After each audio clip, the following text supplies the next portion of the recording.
Ézéchiel chapitre 7. La parole de l'Éternel me fut adressée, en ces mots. Et toi, fils de l'homme, ainsi parle le Seigneur, l'Éternel, sur le pays d'Israël. Voici la fin vient sur les 4 extrémités du pays. Maintenant la fin vient sur toi. J'enverrai ma colère contre toi, je te jugerai selon tes voies. Je te chargerai de toutes tes abominations.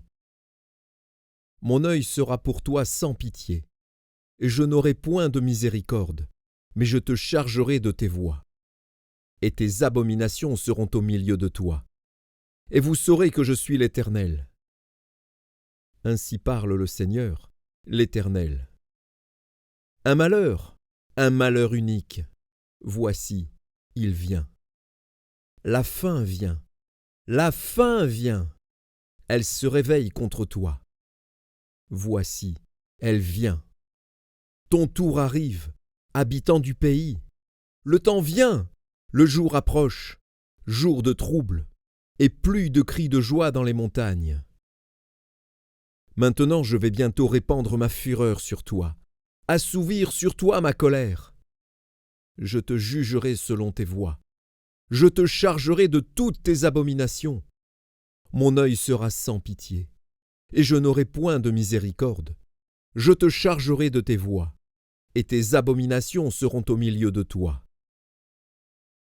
Et vous saurez que je suis l'Éternel, celui qui frappe. Voici le jour, voici, il vient. Le tour arrive, la verge fleurit, l'orgueil s'épanouit.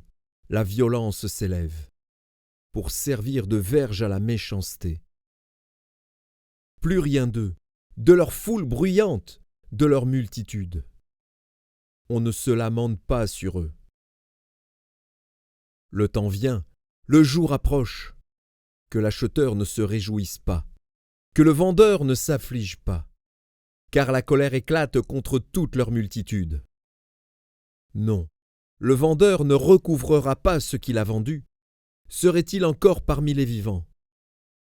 Car la prophétie contre toute leur multitude ne sera pas révoquée, et à cause de son iniquité, nul ne conservera sa vie.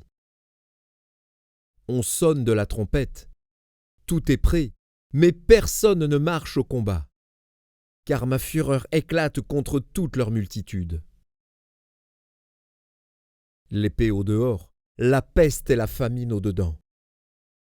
Celui qui est au champ mourra par l'épée. Celui qui est dans la ville sera dévoré par la famine et par la peste. Leurs fuyards s'échappent. Ils sont sur les montagnes, comme les colombes des vallées. Tous gémissant, chacun sur son iniquité. Toutes les mains sont affaiblies. Tous les genoux se fondent en eau. Ils se saignent de sac, et la terreur les enveloppe. Tous les visages sont confus, toutes les têtes sont rasées. Ils jetteront leur argent dans les rues, et leur or sera pour eux un objet d'horreur. Leur argent et leur or ne pourront les sauver, au jour de la fureur de l'Éternel. Ils ne pourront ni rassasier leur âme, ni remplir leurs entrailles, car c'est ce qui les a fait tomber dans leur iniquité. Ils étaient fiers de leur magnifique parure, et ils en ont fabriqué les images de leurs abominations, de leurs idoles. C'est pourquoi je la rendrai pour eux un objet d'horreur.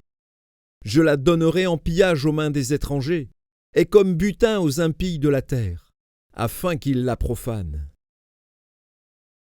Je détournerai de ma face, et l'on souillera mon sanctuaire. Des furieux y pénétreront, et le profaneront. Prépare les chaînes, car le pays est rempli de meurtres.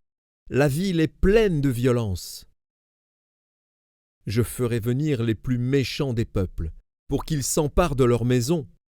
Je mettrai fin à l'orgueil des puissants, et leurs sanctuaires seront profanés.